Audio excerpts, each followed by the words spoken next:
All right, welcome to our deep dive into becoming a millionaire or even a billionaire. Oh, I like this. A deep dive. Yeah. You guys sent us a really interesting mix of sources. We have Uh, some expert advice, inspiring stories. Even some unusual strategies, right? Exactly. Mm. So let's explore all these different perspectives and see if we can uncover some surprising paths to success. I'm ready. We've got videos, we've got documentaries, we've got, like classic financial advice. So buckle up, I guess. Sounds like a good mix. Okay. So let's start with, sort of the well-planned road trip, the traditional route. Yeah. The Fox Business video had some pretty, solid financial advice. Yeah, the tried and true method. Right. And it highlighted, that a lot of Americans are retiring earlier than planned. Like Yep. nearly 60% retire before age 65. Yeah, and a lot of times it wasn't by choice, right? Right, exactly. Like that's a bit of a wake-up call, isn't it? It is. And it really highlights why starting early with your finances is so crucial, even if retirement feels like, oh, it's ages away, you know? Hmm. Right. You want to build that solid foundation. Yeah. Get out of debt, build that emergency fund, and they suggest aiming for like a 15% savings rate, which might seem like, whoa. Yeah, a little steep. Yeah, but even small, consistent contributions can grow so much over time because of that compound interest rate. Yeah, compound inch, I mean, 15%, that might sound really daunting to a lot of people. They can.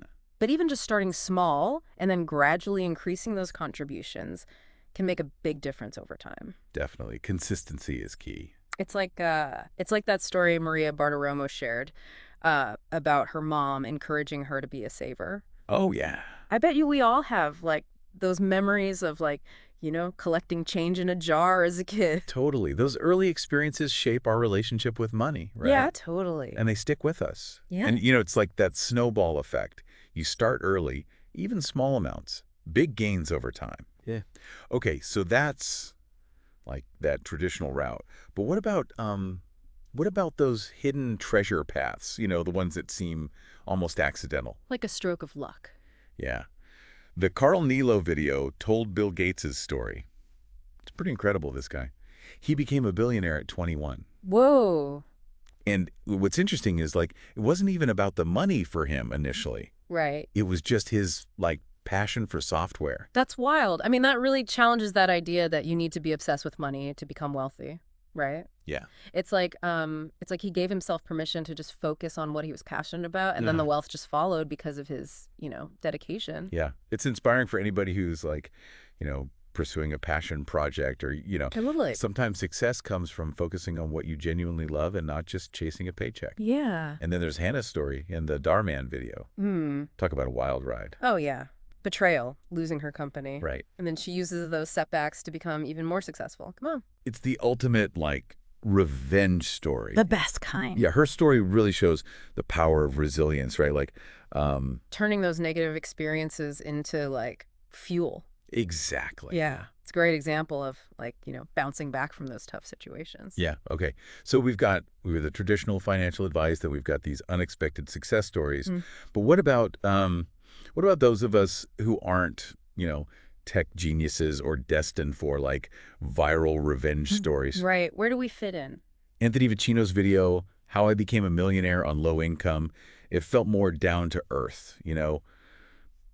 He actually offers a blueprint for building wealth, even if you're starting with limited resources. So he's giving us a roadmap. Yeah. Like it. And his approach is all about challenging those limiting beliefs we often have around money.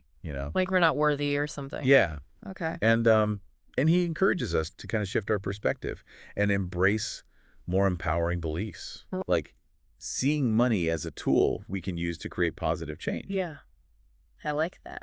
And he has this really interesting idea about wealth being a ratio of income to expenses. Mm-hmm. So it's not just about making a ton of money. Right. Yeah. It's about how much you keep and how you use it. I see. So living below your means. Exactly. Right. He also talks about investing in yourself, developing high-value skills that are in demand. He specifically mentioned things like copywriting, digital marketing, coding. Yeah. Things you can actually learn and use to increase your earning potential. Exactly. Okay. And I love his idea about providing free value first. Okay. You build that trust and nurture those relationships.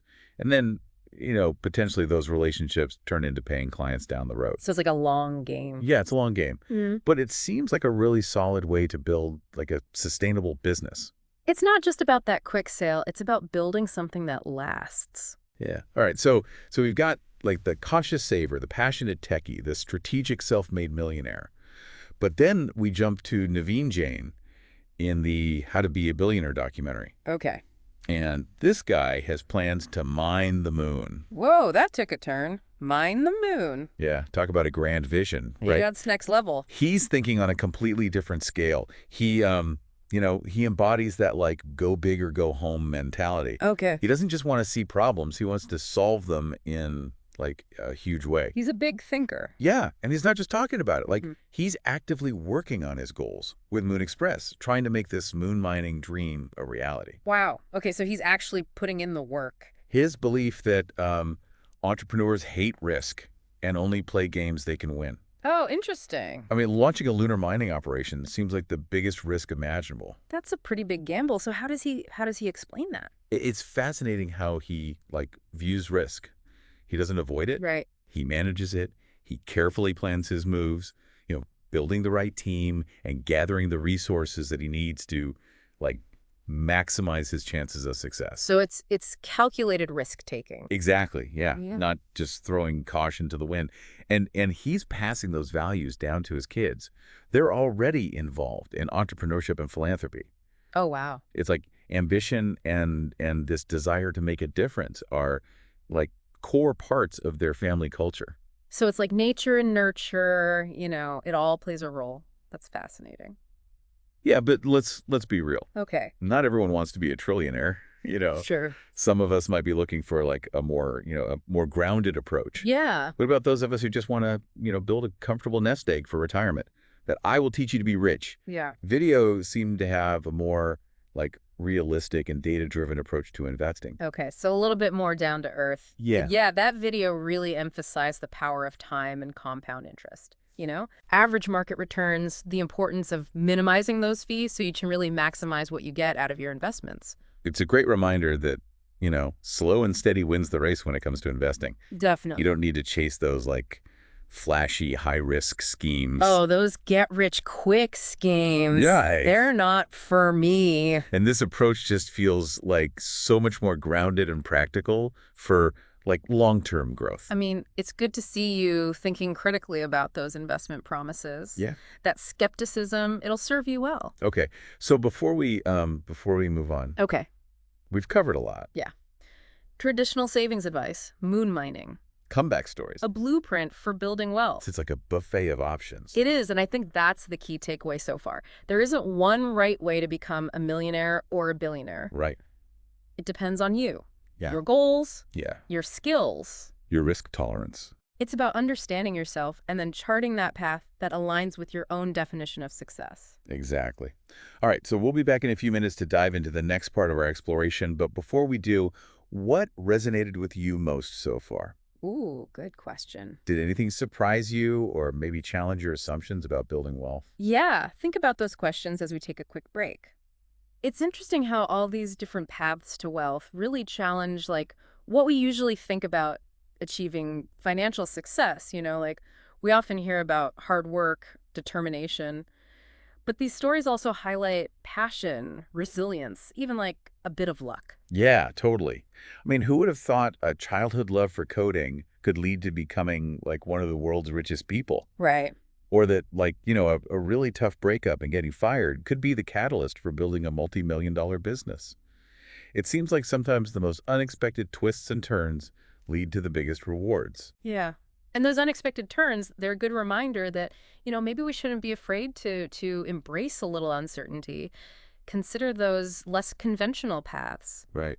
Sometimes those detours, they can lead to discoveries we never even imagined. And we can't forget about the importance of, like, timing. Oh, yeah. Being in the right place at the right time. Absolutely. Look at Bill Gates. He was perfectly positioned for the rise of personal computers. Right time, right place. Or Hannah. She recognized a gap in the art market, and she had the skills to capitalize on it.